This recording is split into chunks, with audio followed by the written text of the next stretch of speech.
লাল সবুজের দেশ আমাদের এই বাংলাদেশ। এ দেশটিকে স্বাধীন করতে দীর্ঘ 9 মাস যুদ্ধ করতে হয়েছে, প্রাণ দিতে হয়েছে লাখো লাখো বাঙালি। আর এই স্বাধীনতার যুদ্ধের পেছনে রয়েছে অসংখ্য লোমহর্ষক ঘটনা। আজকে আমরা এমন একটি জায়গায় এই তথ্যচিত্র নির্মাণ করার জন্য এসেছি, যেটা 1971 সালে স্বাধীনতা যুদ্ধে নানান লোমহর্ষক ঘটনা ঘটে এখানে। এটি হচ্ছে ঢাকার মিরপুরে অবস্থিত জল্লাদখানা বধ্যভূমি নামে পরিচিত। আজকে স্বাধীনতা যুদ্ধে এই জল্লাদখানায় কি ধরনের লোমহর্ষক ঘটনা ঘটেছে তা আপনাদের সামনে তুলে ধরবো আমরা।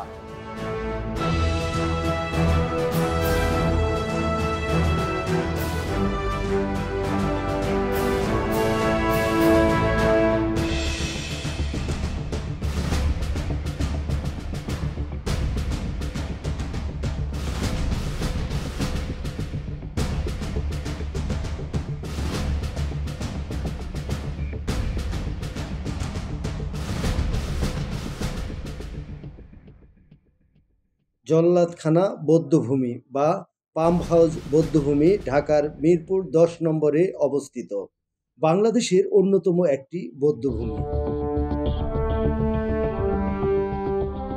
1971 সালে বাংলাদেশের স্বাধীনতা যুদ্ধ চলাকালীন পাকিস্তানি বাহিনী কর্তৃক নিরীহ বাঙালিদের নির্যাতনের পর এখানেই গণকবর দেওয়া হয়েছিল। এটি বাংলাদেশের সবচেয়ে বড় বৌদ্ধভূমিগুলোর মধ্যে একটি।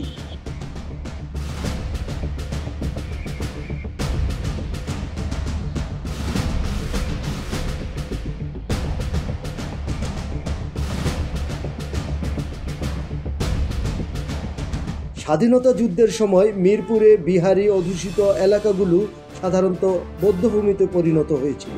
1971 সালের স্বাধীনতা যুদ্ধের সময় বাঙালিদের পাকিস্তানি হানাদার বাহিনী ও তাদের এদেশীয় দোসর বিহারি রাজাকার আলবদর আল শামস তাদের ট্রেনিং প্রাপ্ত জল্লাদ দিয়ে জবাই করে বড় বড় সেফটি ট্যাঙ্কির ভিতরে ফেলে রাখত।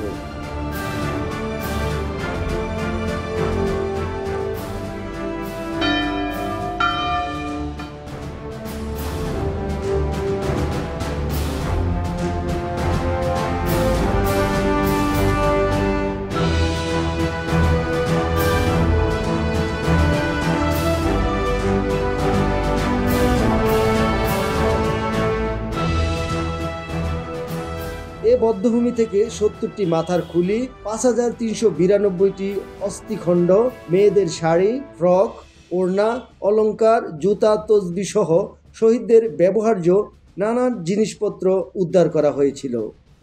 1998 সালে তৎকালীন সরকার দেশের বধ্যভূমিগুলো চিহ্নিতকরণ ও সংস্কারের প্রকল্প গ্রহণ করে এবং 1999 সালের 15 নভেম্বর বাংলাদেশ সেনাবাহিনীর 46 স্বতন্ত্র পদাতিক ব্রিগেডের সহযোগিতায় মিরপুরে 2টি জায়গা খনন কাজ চালায় মুক্তিযুদ্ধ জাদুঘর ও 2টি বধ্যভূমি আবিষ্কার করে। এরপর এ 2টি সহ পুরো মিরপুরে মোট 4টি বধ্যভূমি চিহ্নিত করা হয়। 2008 সালে তৎকালীন সরকার পুনরায় জল্লাদখানা কর্মসূচি শুরু করে এবং স্থপতি ও কবি রবিউল হুসাইনের সার্বিক পরিকল্পনায় মুক্তিযুদ্ধ জাদুঘর এর প্রচেষ্টায় তৈরি করা হয় জল্লাদখানা বৌদ্ধভূমি। এর পূর্ব পাশে রয়েছে টেরাকোটা, ইট ও লোহার সমন্বয়ে তৈরি শিল্পী রফিকুন নবী ও মনিরুজ্জামানের যুগ্মভাবে করা একটি ভাস্কর্য জীবন অবিনশ্বর। 2007 সালের 21শে জুন এই স্থাপনাটির দ্বার উন্মোচন করা হয়।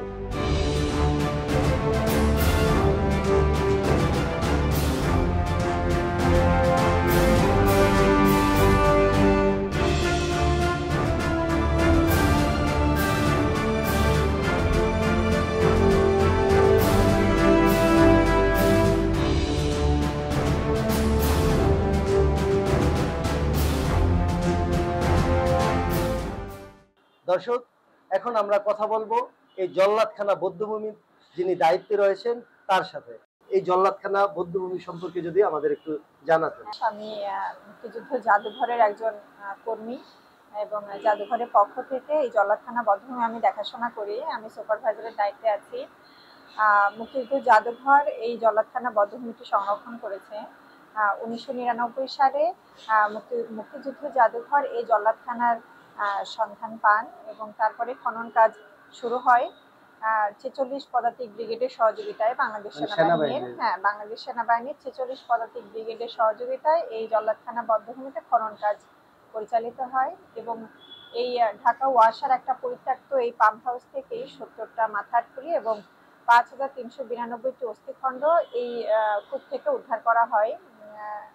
এখানে যারা হত্যা শিকার হয়েছিলেন, শহীদ হয়েছিলেন, তারা সবাই 1971 সালে এবং এমনকি 1972 সালেও এখানে অসংখ্য বাঙালিদেরকে ধরে ধরে এনে হত্যা করা হয়েছিল। কারণ এই মিরপুর জায়গাটা 1972 সালে স্বাধীন হয়। হ্যাঁ, জানুয়ারি মাসের 30 জানুয়ারি এই মিরপুরে একটি যুদ্ধ হয়, মিরপুর যুদ্ধ নামে যেটা আমরা জানি, এবং 31 জানুয়ারি মিরপুর মুক্ত হয় এবং এই 31 জানুয়ারি আমরা মিরপুর মুক্ত দিবস পালন করে থাকি। তো এই জল্লাদখানা বধ্যভূমিতে এখন পর্যন্ত 70 জন শহীদের তালিকা আমাদের কাছে আছে এবং সেই শহীদ পরিবারের অসংখ্য মৌখিক ভাষ্য, যেগুলো আমরা আমাদের এখানে বিভিন্ন ফাইলে সেগুলো সংরক্ষণ করেছি। এবং এই জল্লাদখানা বধ্যভূমির যে কূপটি আছে, এটা প্রায় 30 ফিট গভীর একটা কূপ এবং এই সম্পূর্ণ কূপেই 1971 সালে অসংখ্য বাঙালির লাশে কূপগুলো ভর্তি ছিল। হ্যাঁ, এবং 1973 সালে এই ওয়াসার এই কূপ থেকে 3 ট্রাক পচা গলা লাশ তোলা হয় শহীদের, সেগুলি আমাদের সাভার স্মৃতিসৌধে সেগুলো সমাহিত করা হয়। পরবর্তীতে এটা পরিত্যক্ত অবস্থায় ছিল। তারপর 1999 সালে মুক্তিযুদ্ধ জাদুঘর এই জায়গাটা খনন করে। মানে 99 পূর্ব পর্যন্ত এই জায়গাটা একটা পরিত্যক্ত জায়গা হিসেবে ছিল এবং এখানে কিছু অস্থায়ী ঘরবাড়িও ছিল। তারপর 2007 সালে এই জল্লাদখানা বধ্যভূমিটি নির্মাণ কাজ শেষ হয় স্মৃতিপীঠ হিসেবে এবং 2007 সালের 21শে জুন এই জল্লাদখানা বধ্যভূমিটি সবার জন্য উন্মুক্ত করা হয়।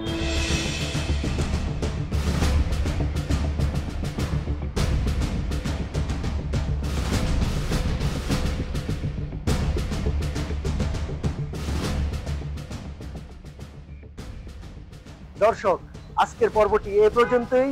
দেখা হবে অন্য কোনো পর্বে নতুন কোনো তথ্য নিয়ে। আর সেই পর্যন্ত সবাই ভালো থাকুন, সুস্থ থাকুন, নিরাপদে থাকুন এবং বাংলার চিত্রের সাথেই থাকুন।